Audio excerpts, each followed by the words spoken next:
அந்த தெருவுல அவ ரொம்ப சத்தமா பேசுற ஆள். யார் மேல வேண்டுமானாலும் பழி போடுவா.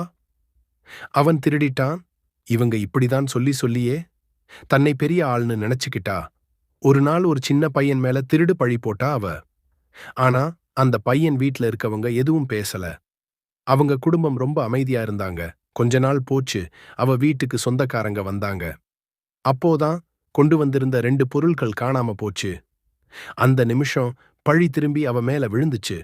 அவ முதல் முறை அமைதியா நின்னா. பேசல. சண்டை போடல. அந்த நிமிஷம்தான் அவ புரிஞ்சுக்கிட்டா நான் தப்பு பண்ணிட்டேன்னு. அந்த ராத்திரி அவளுக்கு தூக்கம் வரல. பழி போட்ட எல்லா முகங்களும் கண் முன்னாடி வந்துச்சு. யாரும் அவளை திட்டல. ஆனா அவளே தன்னை திட்ட ஆரம்பிச்சா. அடுத்த நாள் நேரா போய் அந்த சின்ன பையன் வீட்டு முன்னாடி நின்னா. நான் தப்பு பண்ணிட்டேன். தெரியாம உங்க மேல பழி போட்டுட்டேன். என்ன மன்னிச்சிடுங்க. அந்த வீட்டிலிருந்து ஒரே ஒரு வார்த்தை வந்துச்சு. நம்ம தப்ப திருத்தி நம்ம மனசை நம்ம தெளிவா வச்சுக்கிட்டா போதும்.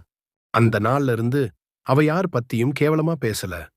தெருவுல எல்லாரும் சொன்னாங்க, இவ ரொம்ப மாறிட்டா அப்படின்னு. அந்த சின்ன மனசு ரொம்ப அமைதியா இருந்துச்சு. ஏன்னா பழி போட்ட ஆள் திருந்தினாலும் திருந்தாம இருந்தாலும் அமைதி பெறும் மனசுதான் கடைசியா ஜெயிக்கும்.